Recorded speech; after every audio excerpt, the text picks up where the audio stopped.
আসসালামু আলাইকুম রহমতুল্লাহি তাআলা ওয়া বারাকাতুহু নাহমাদুহু ওয়া নুসাল্লি আলা রাসূলিহিল কারীম আম্মা বা'দ আল্লাহুম্মা সাল্লি ওয়া সাল্লিম আলা নাবিয়্যিল উম্মি ওয়া আলিহি ওয়া আসহাবিহি।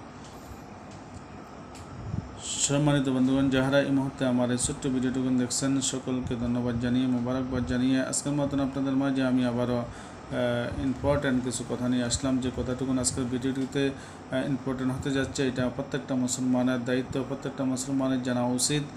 যে আমি শুরুতে বলতেছি যে মানুষ ও জিন ব্যতীত সকল কিছুই তার আওয়াজ শুনতে পায়। সুবহানাল্লাহ, মানুষ ও জিন ব্যতীত সবাই এই আওয়াজটুকুন পায়। তাহলে বুঝতে হবে যে আমি কোন কথাটুকুন বলেছি। তো আসুন আমরা জেনে নিই কোন কথার কথা বলতেছি।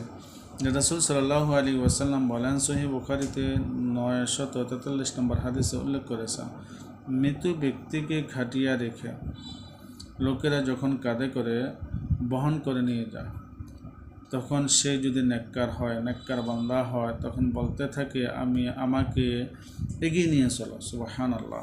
তো বন্ধুগণ, বুঝতে পারলেন, যদি খাটিয়ে করে আপনি যাদেরকে কাঁধে করে কবর দিকে নিয়ে যাচ্ছেন, ওই ব্যক্তিটা যদি নেককার হয়, তখন ওই নেককার বান্দা বা বান্দি বলতে থাকে আমাকে এগিয়ে নিয়ে যাও, এগিয়ে নিয়ে চলো, আমাকে এগিয়ে নিয়ে চলো। আর সে নেককার যদি না হয়, তাহলে সে বলতে থাকে আফসোস, হায় আফসোস, হায় আফসোস, তোমরা এটাকে কোথায় নিয়ে যাচ্ছ।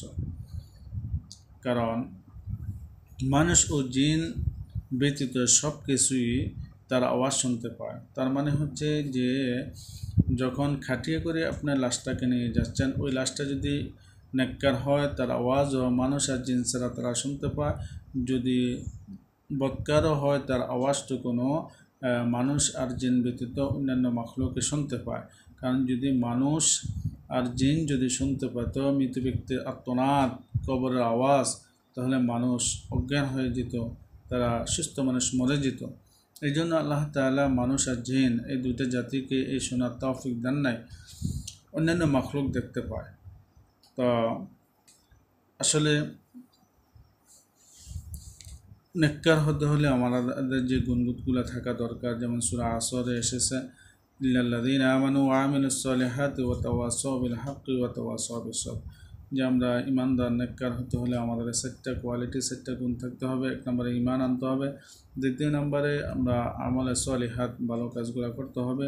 অর্থাৎ ভালো কাজের সর্বপ্রথম যে ভালো কাজটুকু ইমান আনার পরে আমরা 5 ওয়াক্ত সালাত আদায় করতে হবে। তারপর ওয়াতাওয়াসাউ বিল হক, এবং নিজের সত্যের পথে থাকতে হবে এবং সত্যের দাওয়াত দিতে হবে। তারপরে ওয়াতাওয়াসাউ বিস সবর, আমরা বিপদে আপদে মুসিবতে, সুখে দুঃখে, অভাব অনটনের সর্বক্ষেত্রে উত্তম ধৈর্য ধারণ করতে হবে। তাহলে এই জিনিসগুলো যদি আমাদের থাকে, তাহলে আমরা নেককার হতে পারবো ইনশাআল্লাহ। আল্লাহ তাআলা আমাদের সকলকে হেফাজত করুক, সকলকে সহিহ বুঝদান করুক। আমিন আমিন সুম্মা আমিন।